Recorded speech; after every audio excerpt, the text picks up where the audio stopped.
Video of 3-year-old Kevin Horton, a happy little baby boy playing with his cousin on a swing. Sadly, though, Memphis police say his life was cut short by a woman close to the family. This woman, his father's girlfriend, Dominica Mosby. She is accused of torturing and beating that little boy to death. How do you torture a 3-year-old to death and then post on Facebook talking about, "I loved him like my own"? How do you burn a baby with cigarettes, stomp on his stomach with your boot, and then cry about being the bad guy? Dominica Mosby did exactly that. And the only question Kevin Horton's father keeps asking is why. Kevin Horton was 3 years old, a sweet little boy. That's what everybody who knew him said, the sweetest baby. There's video of him playing on a swing with his cousin, just laughing and being a kid. That infectious laugh, that smile. He had his whole life ahead of him. He was supposed to grow up, go to school, play with his cousins, live his life. His father, Keith Horton, was doing what a lot of working folks do, grinding, long shifts, trying to provide. Keith worked hard, sometimes pulling 16-hour shifts just to keep things together. And when you're working like that, you need people you can trust, people who will look after your kids while you're out there trying to make it happen. Keith trusted Dominica Mosby. Let me tell you something, this wasn't just some random woman. This was his girlfriend, the mother of his 2 youngest children. When you have kids with someone, you think you know them, right? You think they'd protect your children the same way you would. Keith believed that. He had to believe that because he needed help, and Dominica was supposed to be that help. Kevin wasn't Dominica's biological son, but that shouldn't have mattered. She had responsibilities. She took them on. She posted about it, talked about it, acted like she cared. "I took on responsibilities even when I didn't have to," she would later write on Facebook. She wanted everyone to know she was stepping up, being there for Keith's kids. But there were signs, small things that didn't quite add up. Kevin's aunt had noticed something off. See, Kevin would come to her house several days at a time, and she paid attention. She loved that boy. And when you love a child, you notice when something ain't right. She saw injuries on Kevin that didn't match up with regular rough play. Kids fall, kids bump into things, sure. But these injuries were different. One time, Kevin had an injury to his lip. Another time, a bruise on his right cheek. Then a scratch on his left cheek. Separately, maybe you could explain them away. But together, it was a pattern. The aunt was concerned. But what could she prove? What could she say without starting World War III in the family? Still, she watched. She paid attention. Friday came around. Kevin had been at his aunt's house, and he was fine, happy, healthy, playing like always. That afternoon, he was dropped off at Dominica's place. Keith was heading into another long shift, 16 hours this time. He needed Dominica to watch Kevin. She said okay. She'd done it before. No reason to think this time would be any different, except everything was about to go wrong. Friday night. Kevin was in Dominica Mosby's care, just him and her. Keith was at work, doing his shift, probably thinking about getting home, getting some rest, spending time with his kids when he could. Normal thoughts, normal life. But that night wasn't normal.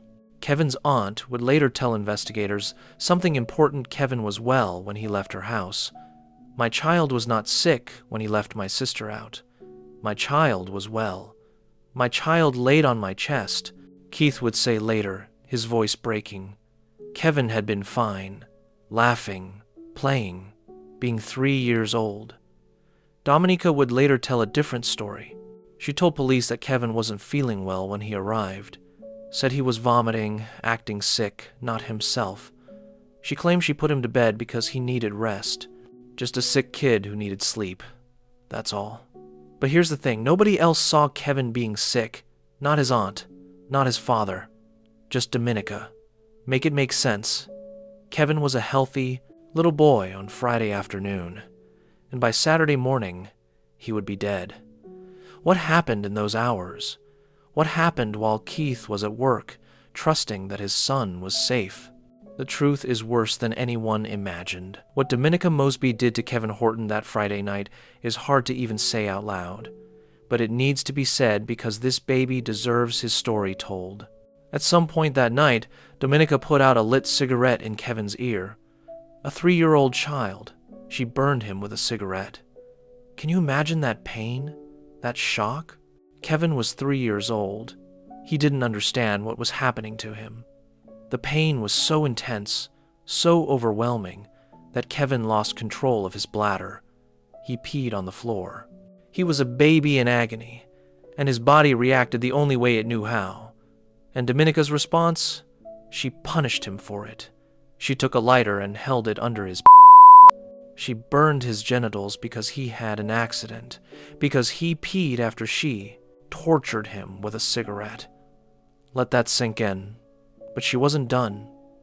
Dominica later admitted to investigators that she hit Kevin on his torso and chest with both a closed fist and an open hand. She was beating this child because he wouldn't lie down.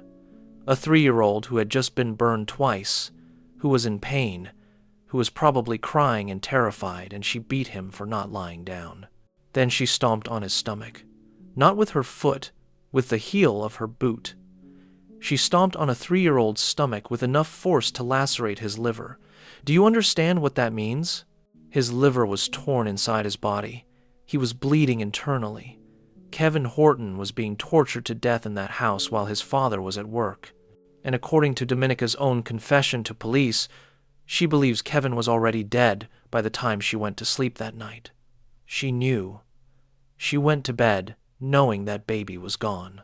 Saturday morning, around 3:20 a.m., Keith Horton's phone rang.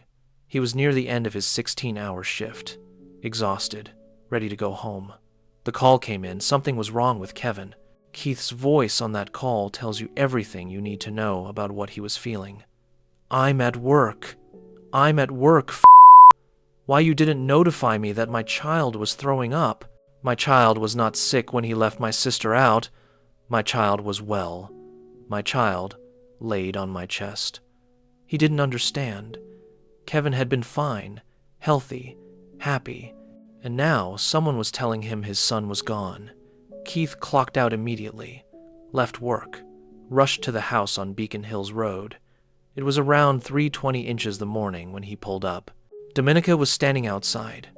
The fire department was already there. Emergency responders were inside.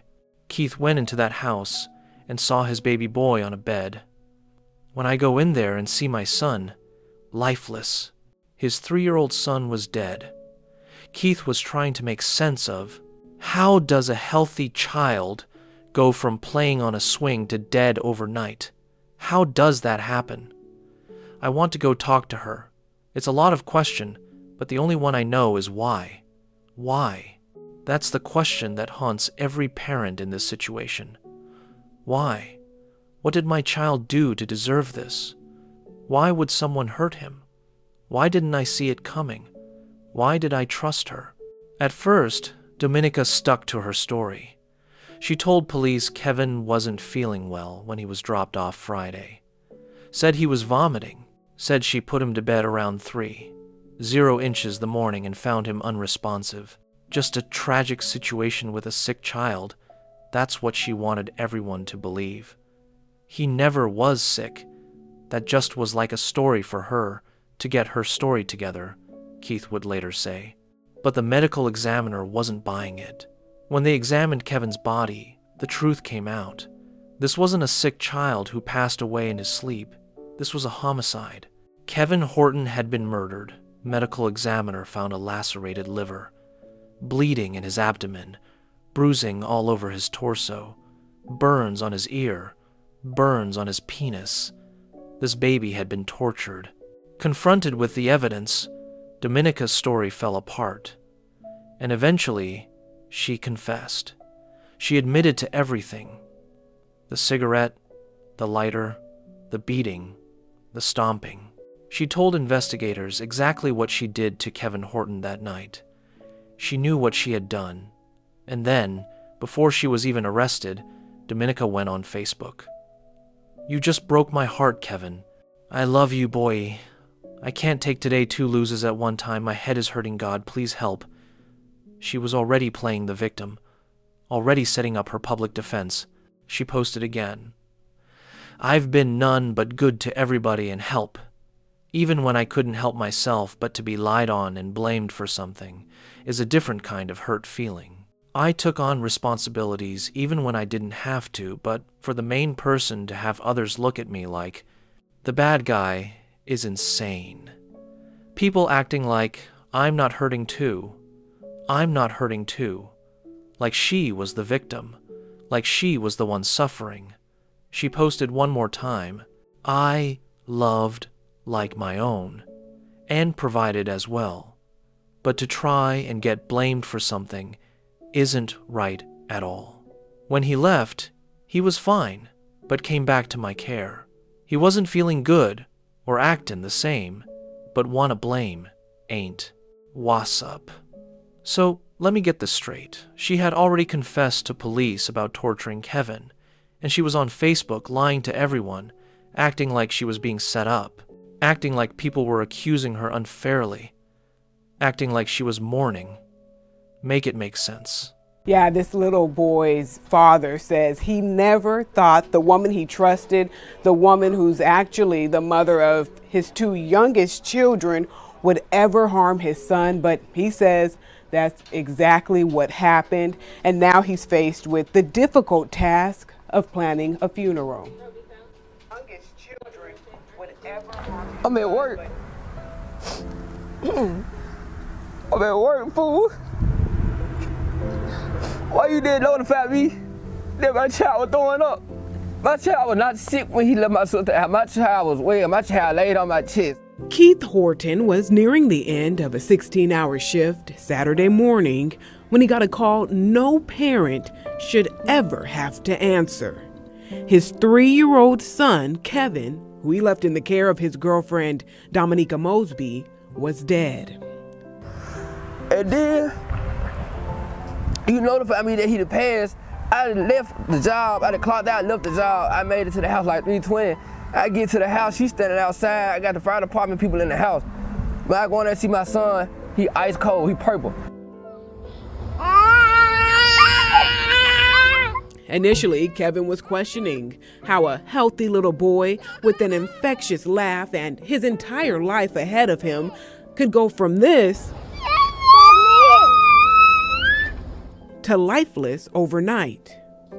I want to go talk to her. It's a lot of questions, but the only one I know is why. At first, Mosby told police Kevin wasn't feeling well when he was dropped off from his aunt's house Friday. He never was sick. That just was like a story for her to get her story together. Mosby said she put the toddler to bed, then woke up around 3 in the morning to find him unresponsive. But the medical examiner revealed the truth, far more disturbing. And eventually, police say Mosby confessed to torturing little Kevin to death. She told police she put a lit cigarette out in his ear. The shock and pain caused the 3-year-old to pee on the floor. Police say Mosby then burned his genitals with a lighter, then slapped, punched, and stomped on the little boy. She told police she believes he was dead by the time she went to sleep. When I tell you, that baby was full of, and the sweetest baby, he was so sweet. It don't even feel right to see all the other kids playing. And he ain't here with us.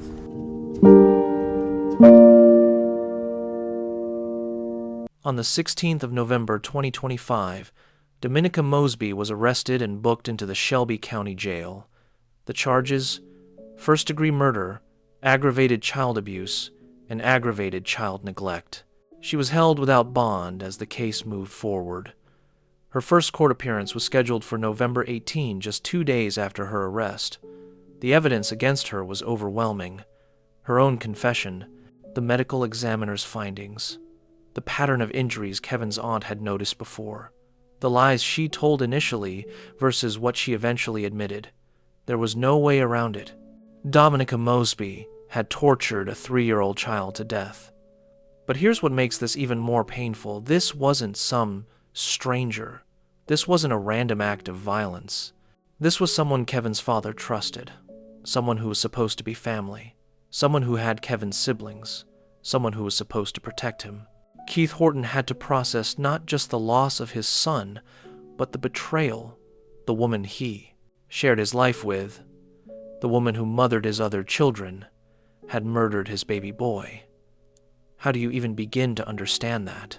How do you move forward knowing you left your child with someone who would do this?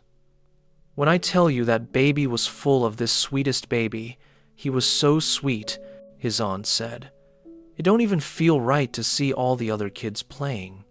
And he out here with us. Kevin should have been there playing with his cousins.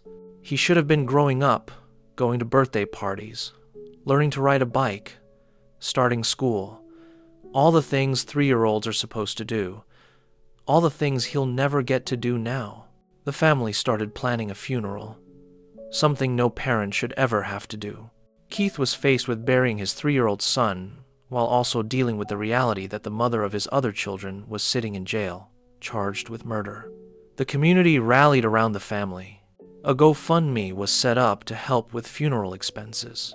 People wanted to help however they could because this kind of tragedy hits everyone. When a child dies like this, it's not just one family's pain, it's the whole community's pain. Kevin Horton's death is a reminder that monsters don't always look like monsters. Sometimes they look like someone you know, someone you trust, someone you build a life with. Dominica Mosby presented herself as someone who stepped up, who took on responsibilities, who cared for children that weren't biologically hers. She posted about it. She talked about it. She wanted credit for it. But behind closed doors, and I know I said we wouldn't use that phrase, but sometimes the truth just is what it is, she was capable of unimaginable cruelty. Kevin's aunt had seen the signs, those unexplained injuries. But what could she do? How do you accuse someone without proof? How do you tear apart a family over suspicions? These are the impossible positions people find themselves in when abuse is happening in plain sight, but hidden just enough that you can't quite pin it down. And that's the lesson here. Listen to your gut. When something feels off, when injuries don't add up, when a child's behavior changes, pay attention. Ask questions. Push for answers. Because waiting, hoping it's nothing, giving people the benefit of the doubt that can cost a child their life. Keith Horton is living every parent's worst nightmare. He went to work to provide for his family, and he came home to find his son dead. He trusted someone he shouldn't have trusted, and now he has to live with that for the rest of his life. Even though he didn't do anything wrong, he was just trying to work, trying to survive, trying to take care of his kids. But Kevin paid the price. 3 years old, a whole life ahead of him. Gone because the person who was supposed to watch him decided to torture him instead. Kevin's aunt said it best when she talked about how sweet he was, how wrong it feels to see the other kids playing and Kevin not being there with them. That's what this case is really about, a child who should still be here. A baby who should be running around, laughing, playing, living. Instead, his family is planning a funeral. His father is asking why, and a community is left wondering how something like this could happen. Dominica Mosby will face justice in court. The legal system will do what it does, but no verdict, no sentence, no amount of time behind bars will bring Kevin back. Nothing will give Keith Horton his son back. Nothing will let Kevin's aunt see him play with his cousins again. This is what domestic violence looks like when children are involved. It's not always a partner hurting a partner. Sometimes it's a partner hurting a partner's child. And those children can't protect themselves. They can't leave. They can't call for help. They're completely dependent on the adults around them to keep them safe. Kevin Horton deserved better. He deserved to live. He deserved to grow up. He deserved adults who would protect him, not harm him. And every child in a situation like his deserves the same. That's why we tell these stories. not to sensationalize tragedy, but to remind people to pay attention, to trust their instincts, to speak up when something feels wrong, to protect the children who can't protect themselves. Kevin Horton's life mattered. His death matters. And if telling his story prevents even one other child from suffering the same fate, then his memory will have saved a life. Rest in peace, Kevin. You deserved so much better. If this story touched you, hit that subscribe button. We tell these stories because they matter, because these victims matter, and because awareness can save lives. Drop a comment below, share this video, and keep the conversation going. This is Grave Kisses TV, where we don't look away from the hard truths about domestic violence and the lives it destroys. Until next time, stay safe, stay aware, and protect each other.